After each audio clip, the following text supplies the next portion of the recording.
my hands went like completely numb and tingly, and like the muscles cramped up and they were like this. And so she hurried up and put the ozone in my blood and started giving me back my blood.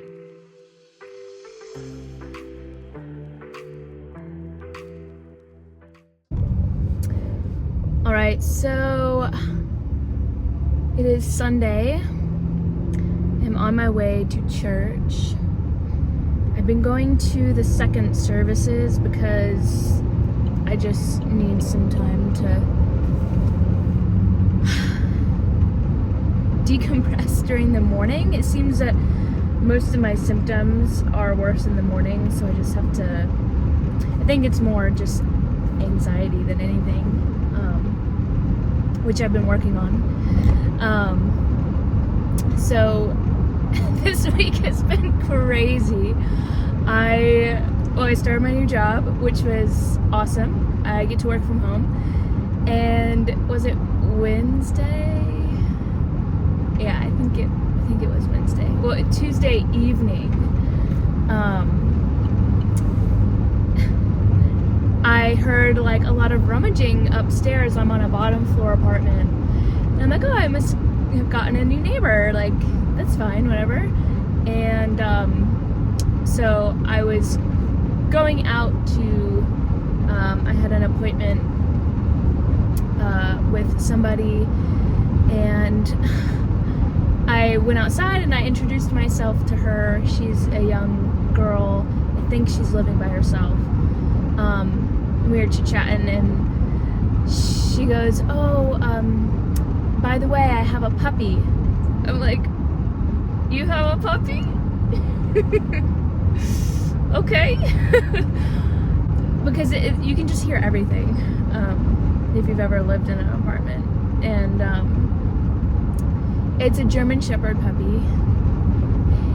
And you know, I don't know much about this girl, but from what I hear, since I work from home now, is that puppy stays in its crate all day, which is really sad. I'm gonna ask her if I can like walk it and take it out for her, because I don't know, it's kind of sad. But the puppy also loves to bark.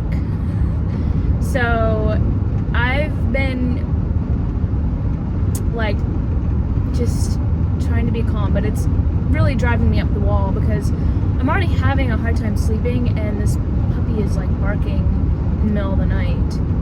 And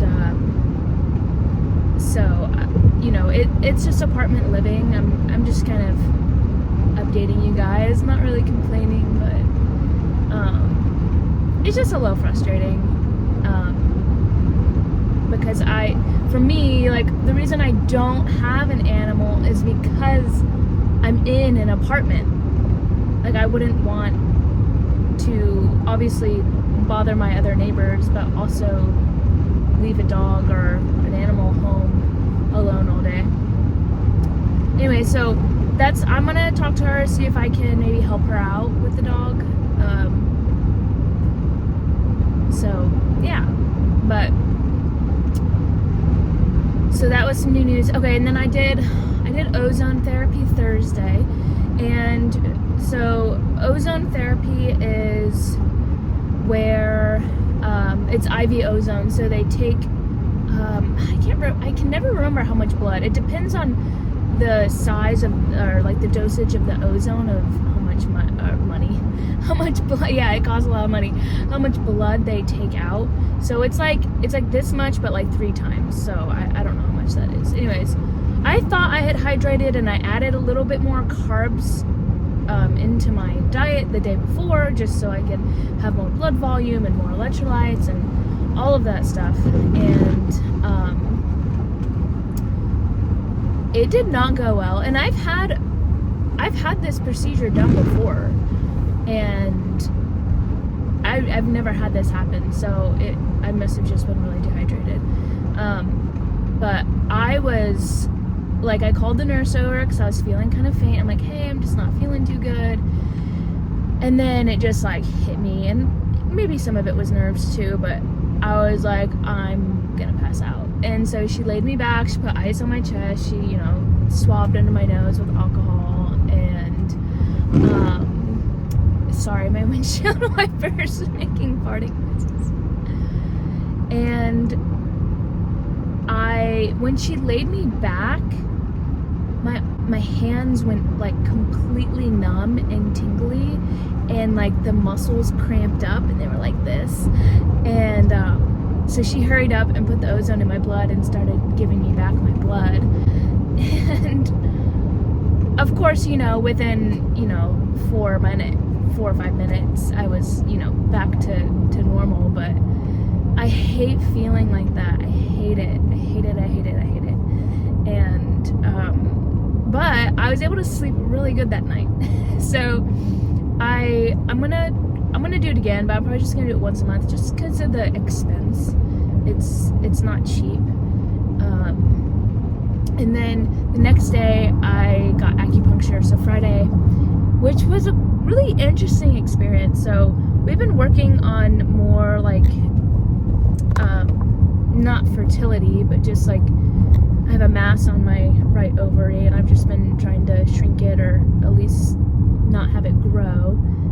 And I'm like, let's just switch things up.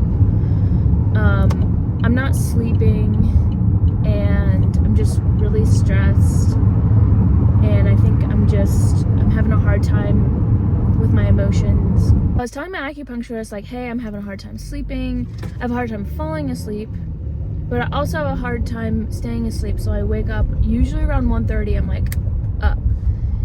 And Chinese medicine, I think 1:30 is the liver, and that's anger. If there's an emotion, there's geese literally walking in the middle of the road. Stupid geese. And she's like, what are you angry about? And I was like, well, I don't know. And I kind of told her a little bit. She's like, you're definitely still angry about that. And I was like, okay.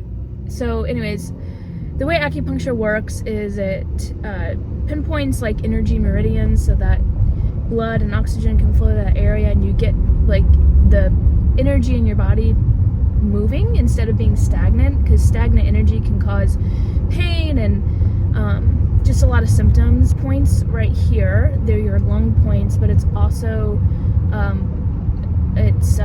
considered like grief as well.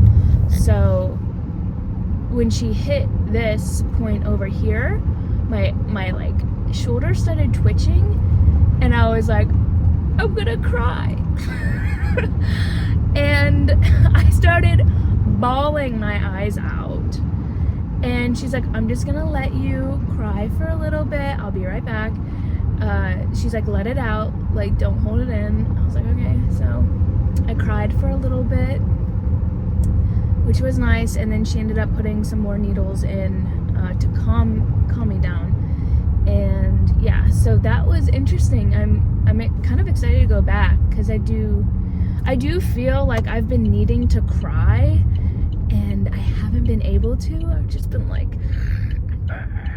so that's been interesting. But yeah, I have not started the leptin reset yet. It's, you know, money's always an issue, right? So I'm gonna start that soon, and I've been doing the functional pattern workout still, and the fascia release and all of those things. So, but I've cut back on a lot. I'm just trying not to stress with like my sleep, and just really trying to be present and enjoying my life. I have a sweet friend. She is I believe she's in her 60s. She made dinner for me last night, and we sang.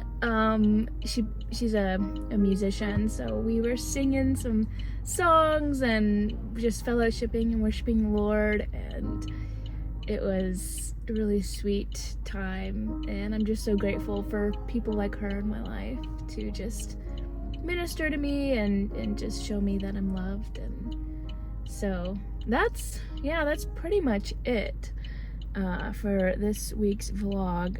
I don't really have much I'm just really trying to be present and focus on the things that I'm trying to prioritize things in my life. You know, some things in life just don't really need my time or energy.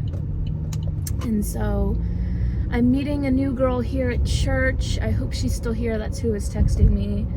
I want to get her plugged in. So I'm excited. I'm excited to meet her. And yeah, I will see you in the next one.